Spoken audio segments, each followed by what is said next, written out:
afternoon guys. So what's up? Time now it's 2 last dos ng hapon, 22 minutes. So mayroon akong ipakita sa inyo guys, isang G-Shock, pero yung pinakita ko sa inyo kakaiba to guys, kasi digital kasi yun. Ito digital at saka analog, pero kakaiba yung digital niya, sa up and down siya, maliit lang. So i-adjust natin yung unang-una, i-adjust natin yung digital niya guys. Pindutin natin yung adjust para mag-blink. At tapos nag-blink, dito tayo sa mode. Yan. Time it's 2:27. Kailangan nating PM na kasi alas 2 na. So maliit lang yung oras niya guys ito.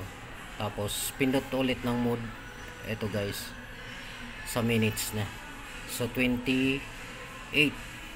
So 25 na yun guys. 26, 27, 28. Okay. And then mode ulit dito sa year. So year dito guys is 2021. So kailangan nating ilagay ng 2024.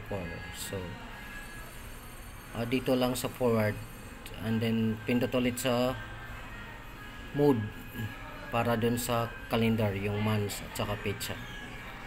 Now is 11, and then sa petsa is 11 din. Wow, 11/11/24. So katapos ng digital size guys, dito pindot nito ng adjust para mag-reverse yung analog. Yan. Model nito guys is GE140. Ngayon nag-stop na guys. Ang gagawin natin yan, pipindutin natin yung forward, i-press lang natin. Pagka narinig yung tunog na yan, big sabihin handa siyang iset yung analog. So pipindutin natin yung mode para mag-reverse ulit. Nag-reverse siya guys, hihintay nating huminto yan. Yan, huminto na. So ilagay natin hanggang 12 o'clock. Yan. Yan guys, malapit na. And then lumagpas mo siya, so pindutin natin yung reverse dun sa 12 o'clock. Sa 12 o'clock.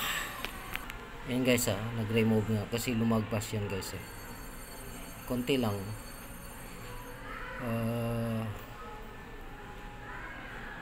Yan. Kailangan hanggang 12 o'clock. Exact 12 o'clock yan para mag-accurate yung analog sa digital. So pindutin yung adjust para mag-reverse siya. So mag-match yan sa analog sa digital. So 2:31 oras. Yan guys.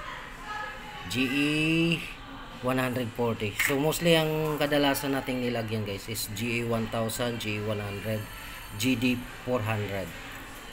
Ito bihira lang. So yun lang guys, and thank you and bye bye. Good afternoon.